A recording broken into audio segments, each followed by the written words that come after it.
He asked what it sounds like inside because it's wood. You can really hear the props in the engines. It's got a real hum to it. I don't know if any of you remember that 633 Squadron movie? That woo, woo, woo, woo. That's real.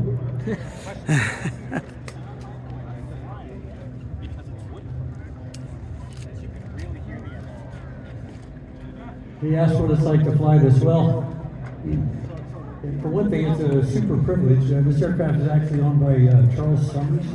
He's a businessman up in Sacramento and a big contributor to Planes of Fame. We asked him if we could fly it for our group, and he was very happy to do it. But it's a real piece of history. You know, the airplane is big and heavy. It's fast. It's British as hell.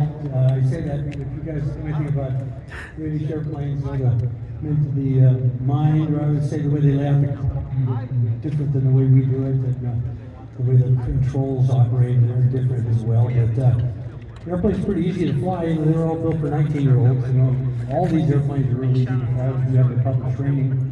And unfortunately, through the years we've flown enough different airplanes, and flying this airplane, and it just adds to the excitement of everything that we do around here. But the easiest way I tell everybody is big and heavy and fast. That's all I can say. It's not maneuverable, so to speak. If any of you are multi-engine pilots, me and Steve, it's called this velocity minimum control. That's with one of the engines inoperative. And in this case, if that engine, the left engine, was inoperative, it would be the minimum speed you could control the airplane at full power with this engine running. And it's, believe it or not, it's 170 knots.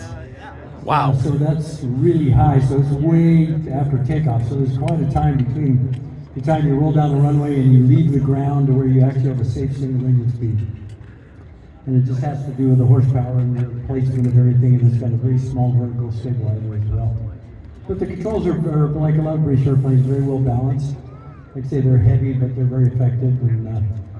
And it's like a school bus when you're driving it around, flying it around, because you hit the brakes and it's, you open the cooler doors and you're like the bus brakes again. And everything is pneumatic. Not everything, but the brakes, cooler doors are pneumatic, and you operate them with your finger trigger on the yoke, and then the rudder pedal selects which brake to use. So it takes a little bit, and I always joke about if you ever fly a British airplane, the first time you fly it, you don't chew gum. You can't do too many things at once because it's not natural for an American pilot, because we're used to using toe brakes. Frank was asking how it compares to P-38. Well, it's black and white difference. P-38 is a fighter, this is a bomber. P-38 is much more maneuverable, much more, I would say, easier to manage, to do precisely what you want to do with it.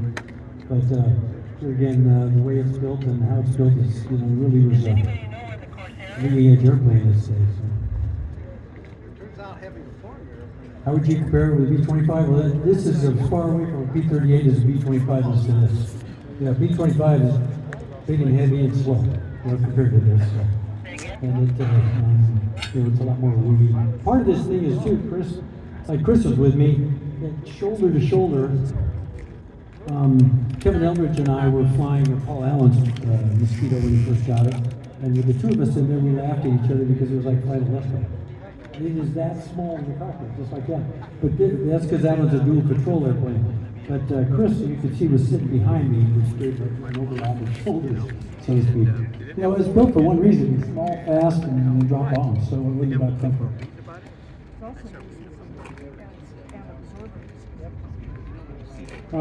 He asked what the difference is between the different Mosquitoes. I've flown this version and the Mark 35, which is the high altitude version.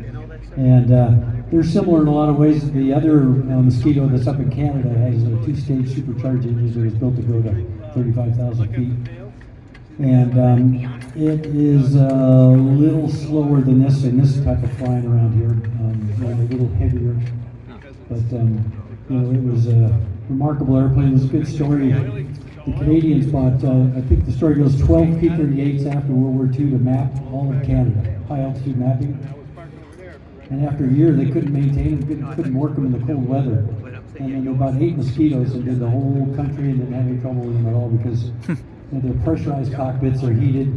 You know, those Merlin engines, we used to try and highlight that, and having an extra person or two with you makes a big difference out over the wilderness, especially navigating.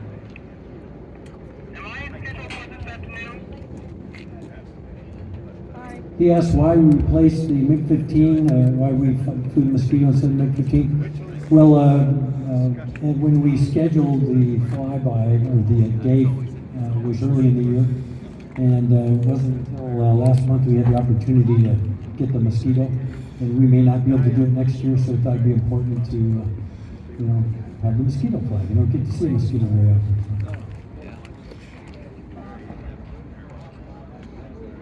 He asked what the airplane would cost if you wanted to buy it. You have to find somebody who wanted to sell it first. And then you can just imagine, though, this particular airplane, he might have told you the story already, was out of San Fernando Airport in the 60s. And you know, it's wood, and so the tail was cut off of it, and it was just sitting there.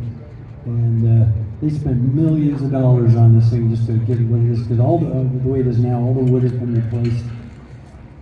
All the components have been overhauled, and well, you still got to get. Well, yeah, anything's possible. Let's put it that way. Yeah, you know, the Mustang's been built from nothing, but if there was a higher demand for a Mosquito, yeah, you could do it for sure.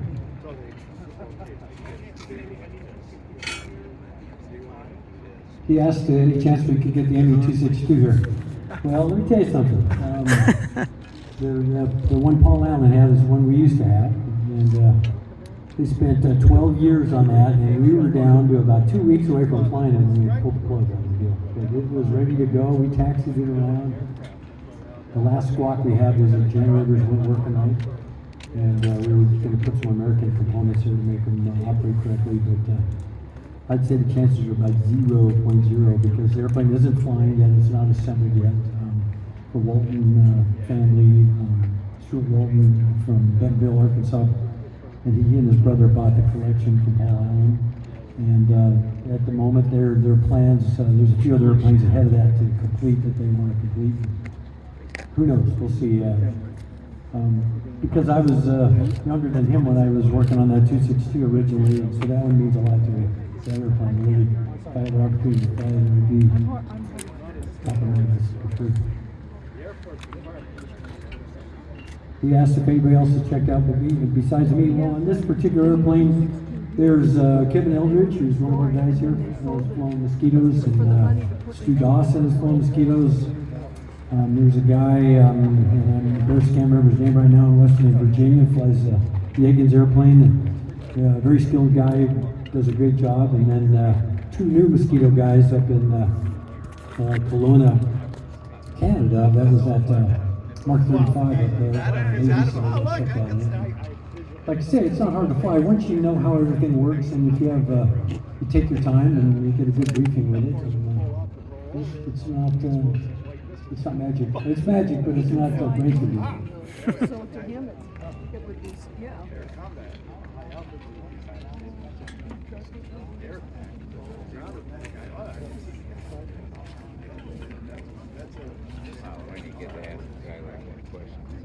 He asked, what's the longest flight I've been on a Mosquito and any other new airplanes coming out of Paul Allen's collection.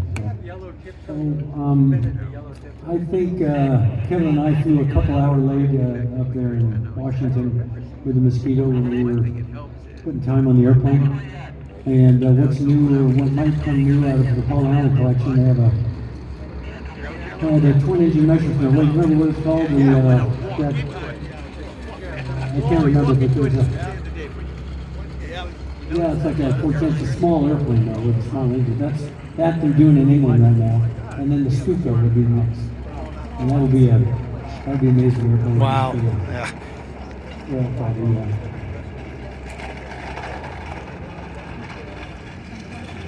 He asked what percentage throttle. Why, full throttle all the time. No, not really. These engines are rated at like 1,450 horsepower. If you put them up to 60 inches of manifold pressure, which is 15 pounds of boost. And that operationally, we would do that if we needed, but like today I used 8 pounds of boost for takeoff. It'd be like 26 inches. So that's probably like 1,200 horsepower or something like that. And then cruising around, we were running 4 pounds of boost at 2,300 engine RPM. No problem fouling spark plugs, no. That's so good.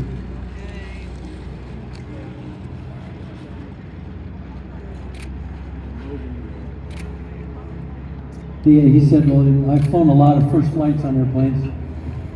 I counted it once. I can't remember how many it was, but it's a lot. But did it make you nervous?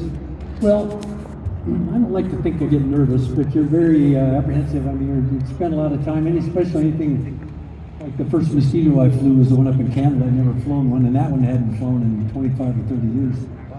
You know, and I've been asked to do it many times, 20 or 30 times probably something like that.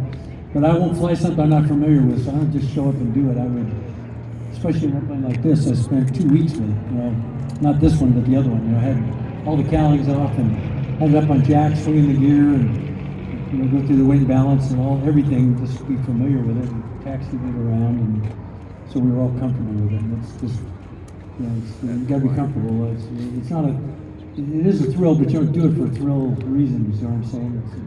But it's also, you don't want to be famous for the wrong reasons. It's kind of my motto. Absolutely, work up to it. Yeah, you know, it's not like TV where the guys just show up, jump in, off they go, and then have a ball. Like somebody might do that, but that's not my company. Sure. Go ahead. Last time I saw him, he was walking that way, but I was back in the crowd. I don't know where he was. He might be back in his office. He might be tending to use the equipment in the... He asked about the process of wood building, this versus a Howard Hughes spruce goose. Is that what you mean? I assume it's very similar. This is a laminated, like the fuselage is a laminated structure. So it's got an inner core and an outer core with like a foam fill kind of epoxy. Epoxy glue was actually developed for this, for the Mosquito.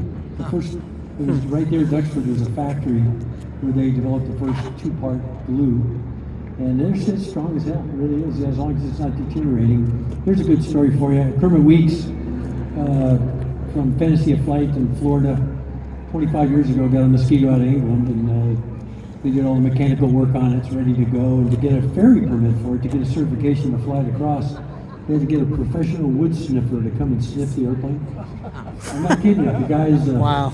The story goes, he was real quiet and no wind, and he would walk around every panel and sniff because they could smell wood rot, I guess. But in his case, he had no problems with it, and off they went. And he hasn't flown in about 20 years, though. It's over at the EAA at Oshkosh now. Needs a rebuild. So.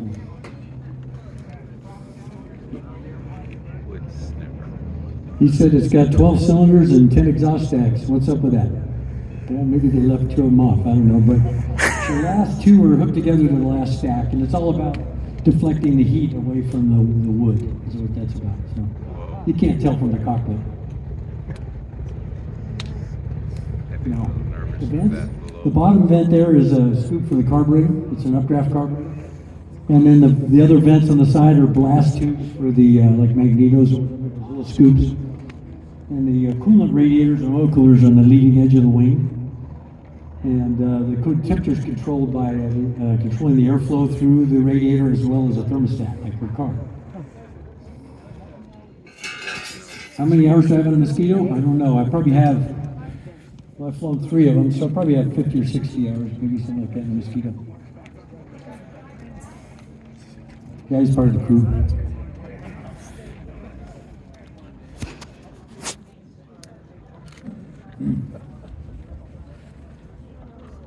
Well, the left flaps just bled down. They're hydraulic. They're not interconnected. Yeah. Hydraulic system works the landing gear and the wing flaps. And the hydraulic leaks.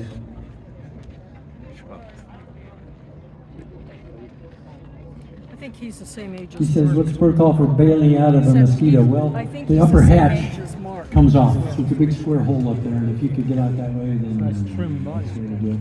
Because you saw us crawling in and out of that little door. Pretty tight, especially for some old bones. 7 above 19. He's a Navy bred.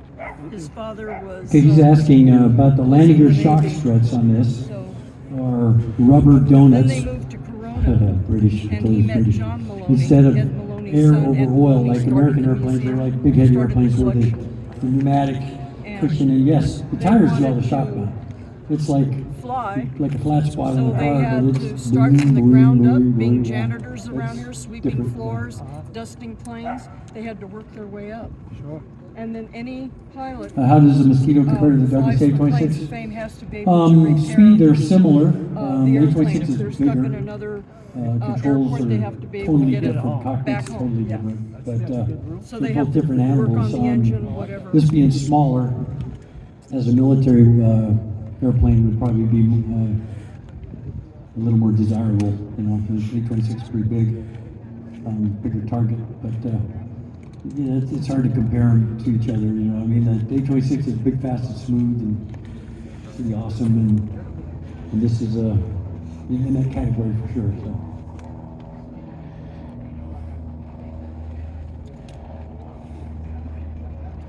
You asked about an A26 at Van Nuys Airport. The gentleman that used to fly it passed away a couple years ago.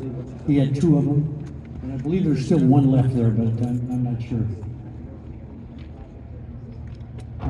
Didn't have it. Somebody else has it. Anybody else? One more.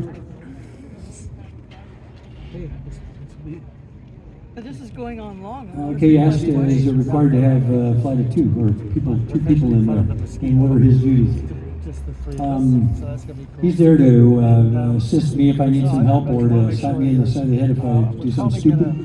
But as far as a crew member, the airplane is certified to fly with just The 1 guy, pilot. the pilot for the Mosquito's talking right now, so I won't keep on the phone, just want to let you know where. He'll probably be the next half. Well, since I've never flown one and only seen one in pictures, So what I'll do and is when we I walk up to the imagine B-17, probably flies take a look nothing at like that, I'll call you. Yeah.